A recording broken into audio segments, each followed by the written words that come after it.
خالہ جان، جن عورتوں کے شوہر مر جاتے ہیں وہ زندہ رہنا تو نہیں چھوڑ سکتی. انسان کو زندہ رہنے کے لیے 2 وقت کی روٹی، کپڑوں کے علاوہ بھی بہت کچھ چاہیے ہوتا ہے. یہ بات تو آپ مجھ سے زیادہ بہتر طور پہ سمجھ سکتی ہیں. آپ خود ایک عورت، ایک ماں ہیں. بھابھی قدسیہ بالکل ٹھیک کہہ رہی ہے. یہ وقت ہم پہ بھی آیا تھا، لیکن میں نے اور آپ نے ایک اچھی زندگی گزاری تھی. ہمارے پاس اس اچھے وقت کی یادیں تھیں، ایک عمر گزاری تھی. لیکن بسمہ کا کیا؟ شاید اس کے پاس تو کچھ بھی نہیں. اچھا، تو تم دونوں ایکا کر آئی ہو. تم دونوں یہ سمجھتی ہو کہ ہم نے بسمہ کے اوپر ظلموں کے پہاڑ توڑ دیے ہیں. ایسا بالکل نہیں ہے. ایک غیرت مند عورت اپنے شوہر کے نام پر پوری زندگی بتا دیتی ہے. اپنی خوشی سے، اپنی مرضی سے اس کو ثواب ملتا ہے.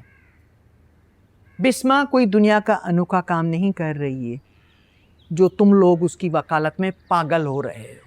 اس کا اتنا ثواب ہوتا تو دین یہ نہیں کہتا کہ بیوہ کے نکاح میں جلدی کریں.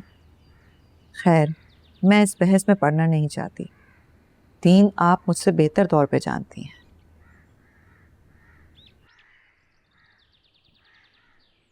بسمہ کو اپنی زندگی کے سنہرے دن آپ لوگوں کی خدمت کرتے ہوئے گزارے.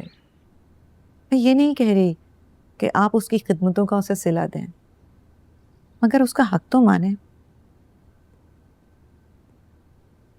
اس کی شادی عاصم سے کر کے اسے خود اپنے گھر سے رخصت کریں اور دوسروں کے لیے ایک مثال قائم کریں.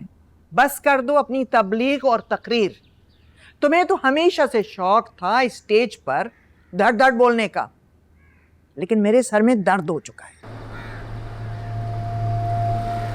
بھابھی، آپ مجھ سے زیادہ سمجھدار ہیں، زندگی کا تجربہ رکھتی ہیں. دونوں بچے ہمارے اپنے ہی ہیں. ہمیں ان کی خوشیوں کا، ان کی خواہشات کا خیال رکھنا چاہیے. اور پھر اس بات کو انا کا مسئلہ نہ بنائیں. اس معاملے کو خوش اسلوبی سے بھی طے کیا جا سکتا ہے. غضب خدا کا، بسمہ اس عمر میں شادی کرے گی؟ مجھے تو سوچ کر ہی شرم آ رہی ہے. جوان اولاد کی ماں ہے وہ. کل کو اس کی بیٹی کی شادی ہو رہی ہوگی اور یہ اپنی شادی کی رسمیں کر رہی ہوگی. لا حول ولا قوت. دادو، مجھے آپ سے بات کرنی ہے. کیا بات کرنی ہے؟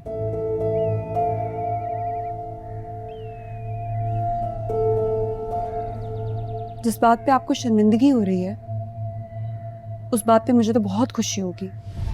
شادی کے لیے یہ عمر ٹھیک نہیں ہے، شادی کے لیے وہ عمر ٹھیک نہیں ہے، یہ باتیں اہمیت نہیں رکھتی ہیں. اہمیت یہ بات رکھتی ہے کہ جس انسان سے شادی ہو رہی ہے وہ انسان اچھا ہونا چاہیے. عاصم انکل ایک اچھے انسان ہیں، اور اگر امی سے شادی کرنا چاہتے ہیں تو آپ بھی پلیز مان جائیں.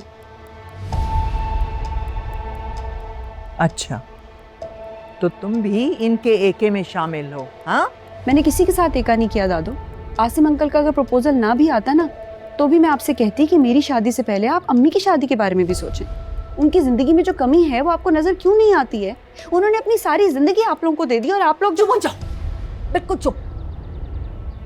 جو دل میں آتا ہے بولے چلی جاتی ہو. نہ میری عزت کا خیال ہے، نہ ماجی کا لحاظ. یہ تربیت دی ہے میں نے، یہ سکھایا میں نے تمہیں کہ پوری دنیا کے سامنے اپنی ماں کا تماشا بناؤ. کس چیز کی کمی ہے میری زندگی میں؟